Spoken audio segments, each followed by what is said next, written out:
If you're new to the channel, like say in the last 12 months, you may not know that we're building a house. This is the spot. We spent, up until, last fall, I guess, putting the retaining wall and doing the excavation and grading in here. And that was a lot of work. I mean, we've got, I think, 16 or 17 videos about developing this site and how we found the lot and why we bought it. You might want to check those out. But the real work is going to start in just a couple of months. We finally got a house plan finished. It's ready. In fact, it's submitted. We're waiting for the plan review and the building permit to be issued soon, we hope. And then we will start putting that house, and it's a nice house. It's a good-sized house on this lot, which is barely big enough. Now, I don't know how it works where you live, but around here, if you're going to build in the city, you have to get approval from 2 different jurisdictions. You have to get the approval from the city concerning land usage and drainage and setback requirements and parking and how steep your driveway is and just a whole host of other criteria that are written in policy that are part of the planning process. And once the city signs off on that, and you've made whatever adjustments you have to make in your expectations, then you can take your plans and that approval to the county. The county provides plan review from a structural and code compliance basis.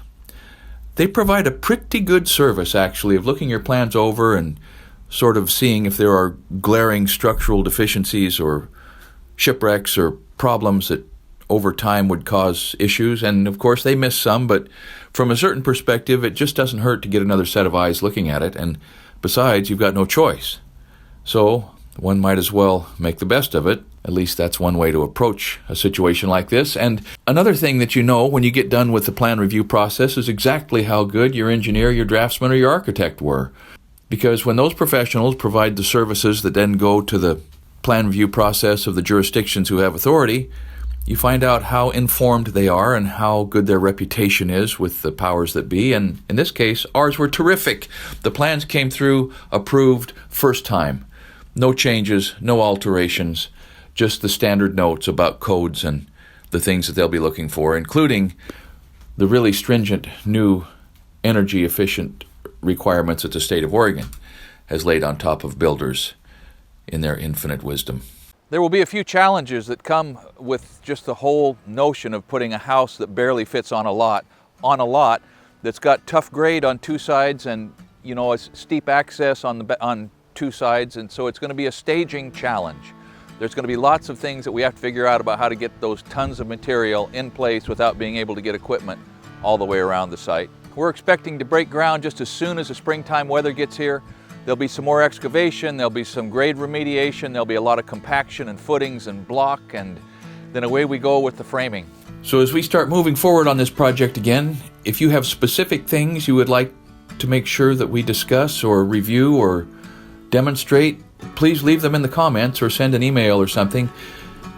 There are a lot of ways to build a house like this, and a lot of different materials and technologies and advancements, and unfortunately we're not going to be able to cover everything, but we're going to cover a lot of stuff. And as always, we will take your suggestions and questions into consideration and see if they fit with the program that we have in mind for a spec house in our market at this point in the development of building technologies and options.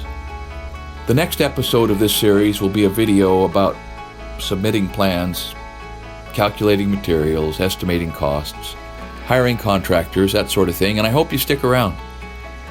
And I also hope you know that we are really excited to finally be getting this project back on track.